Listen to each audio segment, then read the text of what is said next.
शरीर, जीव आत्मा जिसको कहते हैं। जीव माना आत्मा और शरीर, तो जीव माना शरीर और आत्मा दोनों जब कंबाइंड है तो हम जीव आत्मा कहते हैं। तो ये शरीर 5 तत्वों से बना है, जल, वायु, पृथ्वी, आकाश, अग्नि, और इन्हीं 5 तत्वों की इसको आवश्यकता होती है। तो इसमें ये दिखाया है कि आत्मा की 3 शक्तियां हैं, मन, बुद्धि और संस्कार। कि हम सबसे पहले मन से सोचते हैं, फिर बुद्धि से निर्णय लेते हैं, फिर कर्म करते हैं। तो हमारी सोच जब अच्छी होगी तो बुद्धि निर्णय अच्छा देगी, कर्म अच्छे होंगे, हमारा जीवन अच्छा होगा। तो सबसे पहले शुरुआत होती है सोच से। कई बार कईयों ने कहा है कि मन बड़ा चंचल होता है, बच्चे की तरह होता है, बहते पानी की तरह होता है। पर आप देखिए कि हर एक चीज को कंट्रोल करने का कोई ना कोई साधन है। बच्चे को अगर आप कोई खाने की चीज डाल देते हैं तो बच्चा उसमें बिजी हो जाता है, वो कंट्रोल हो जाता है। पानी में भी डैम बना देते हैं तो पानी कंट्रोल हो जाता है। घोड़े की लगाम टाइट कर देते हैं, घोड़ा कंट्रोल हो जाता है। इसी तरह मन कैसे कंट्रोल होता है, भगवान ने ये बताया है कि मन को हमने मारना नहीं है, लेकिन मन को हमने एक नई दिशा देनी है, एक नई शिक्षा देनी है, उस ईश्वर को स्थान देना है। तो अपने आप मन मुड़ जाता है और फिर हमारी बुद्धि भी सही काम करती है, हमारे कर्म अच्छे होते हैं, हमारा जीवन बदल जाता है। क्योंकि भगवान शिक्षा हमें ये देते हैं कि स्व परिवर्तन से विश्व परिवर्तन होता है, विश्व परिवर्तन से स्व परिवर्तन नहीं होता। अक्सर हम देखते हैं, अपने जीवन में अनुभव करते हैं सभी, कि हम उंगलियां हमेशा दूसरों के ऊपर उठाते हैं कि ये ऐसा करता है, वो ऐसा करता है, ये ऐसा करता है। हमारे विद्वानों ने बड़ा अच्छा कहा है कि जब हम किसी एक को ऐसे उंगली करते हैं तो ये 4 उंगलियां हमारी तरफ इशारा करती हैं कि आप उससे 4 गुना बुरे हैं, अगर आप किसी को बुरा कह रहे हैं तो। इसलिए अपने आप को देखो और अपने आप को बदलो तो हमारा जीवन सुखी रहता है। जैसे आप देखिए कि हम अपने जीवन में, हमें भूख लगती है तो हम खाने का इंतजाम पहले से करते हैं।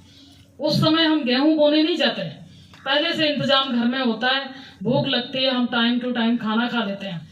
ऐसे ही हम प्यास का करते हैं, प्यास लगती है, जब प्यास लगती है तो पानी का इंतजाम पहले से है, पानी पी लेते हैं। इसी तरह से जो हमारे मन की शक्तियां हैं, उसके लिए अगर हम कुछ नहीं करते तो जीवन में जब उतार चढ़ाव आते हैं तो हम परेशान हो जाते हैं। फिर परेशान जब होंगे तब हम मंदिर में जाएंगे, गुरु जी के पास जाएंगे या कोई शास्त्र पढ़ेंगे। तो पहले से नहीं किया तो हमारा मन उसी परिस्थिति में बहुत बुरी तरह उलझ जाता है और हम उस समय ध्यान नहीं कर पाते। तो जैसे पहले शरीर के लिए इंतजाम करते हैं सारी चीज़ों का, ऐसे आत्मा का इंतजाम क्या है, परमात्मा का ध्यान करना।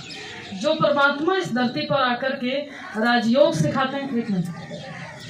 तो आत्मा का निवास स्थान मस्तिष्क में बताया है, जहाँ पर हमें हमेशा तिलक दिया जाता है। तो तिलक क्यों दिया जाता है, ये हमारे सनातन धर्म की प्रथा ही इसलिए है कि परमात्मा ने आकर के हमारा आत्मा का दीप जलाया और ये बताया कि मस्तक के बीच में चमकता अजब सितारा। जो आत्मा का निवास स्थान है वो मस्तिष्क के बीच में है। फिर इसमें नीचे गाड़ी दिखाई है। जैसे गाड़ी को ड्राइवर संचालन करता है, ड्राइवर चलाता है, गाड़ी चलाना सीखता है तो अच्छे से गाड़ी चलाता है और अच्छे से घर वापस आता है तो खुशी होती है।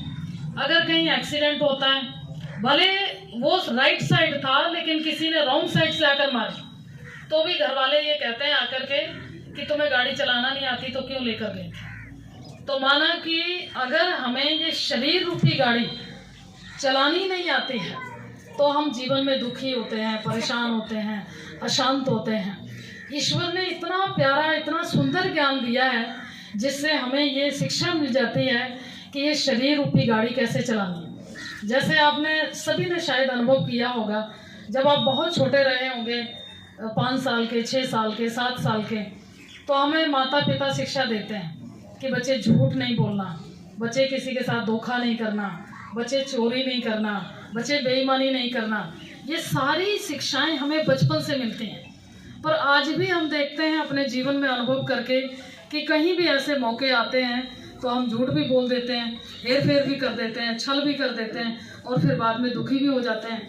तो उसका कारण क्या है, क्यों हम ऐसा करते हैं? क्योंकि हमारी आत्मा में अभी पावर नहीं रही। जैसे हम किसी भी चीज़ का जब इस्तेमाल करते हैं तो वो समय के अनुसार धीरे धीरे कंडम की स्टेज पे पहुंचती है, लेकिन फिर से उसको नया बनाने के लिए, फिर से अच्छा बनाने के लिए हमें मेहनत करनी पड़ती है। जैसे एक फ़ोन है, फ़ोन चाहे 50,000 का है चाहे 20,000 का है, लेकिन उसमें एक बैटरी है, तो हम बैटरी चार्ज नहीं करते तो फ़ोन काम नहीं करता। सुबह ज़्यादातर आपने देखा होगा कि हम सभी की आजकल जो समय चल रहा है, हम कहीं भी जाएंगे, जब हमें पता होगा कि हमें पूरा दिन बाहर रहना है, तो सुबह हम सबसे पहले फ़ोन चार्ज करते हैं। क्यों करते हैं? क्योंकि वो पूरा दिन फिर काम करता है। इसी तरह परमात्मा हमें क्या शिक्षा देते हैं कि सुबह सबसे पहले जब आपकी आँख खुलती है तो हमें सबसे पहले स्मृति आए कि मैं आत्मा ईश्वर की संतान हूँ और ईश्वर मेरे सामने है। भगवान को नमस्ते करके, गुड मॉर्निंग करके, उसके सामने 2-4 मिनट 10 मिनट जितना आप बैठ सकते हैं उतना बैठते हैं और आत्मा को चार्ज करते हैं। तो फिर जो हमने बचपन में शिक्षाएं सुनी हैं वो हमारे जीवन में प्रैक्टिकल में प्रयोग होते हैं, नहीं तो प्रयोग नहीं हो पाता है और बाद में हम पश्चाताप करते हैं कि हम करना नहीं चाहते थे, हो गया है। अक्सर जो करना चाहिए वो हम नहीं करते और जो नहीं करना चाहिए वो हम कर देते हैं, इसी कमजोरी के कारण। तो भगवान ये हमें समझाने आए, सुनाने आए कि आत्मा को कैसे चार्ज किया जाता है। मैं कौन हूँ? मैं एक आत्मा हूँ और मेरा ये शरीर है।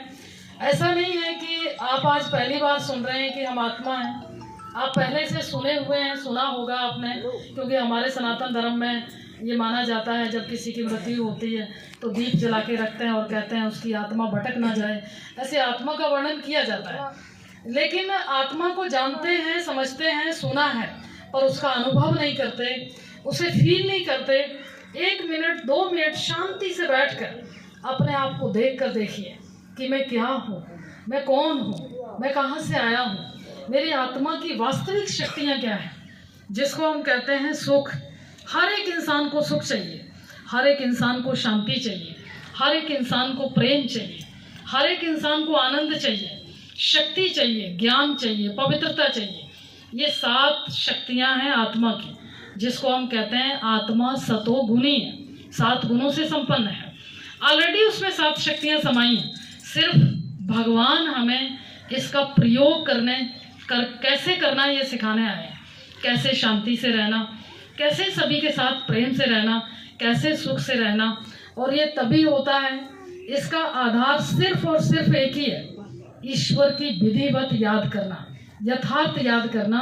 तो हमारी आत्मा चार्ज होती है और हम फिर शांति से, प्रेम से, सुख से, आनंद से रह पाते हैं। तो फिर भगवान ने बताया कि मैं कौन के बाद मेरा कौन है। मैं कौन माना? मैं एक आत्मा हूँ, मैं एक लाइट, एक ज्योत हूँ और इस शरीर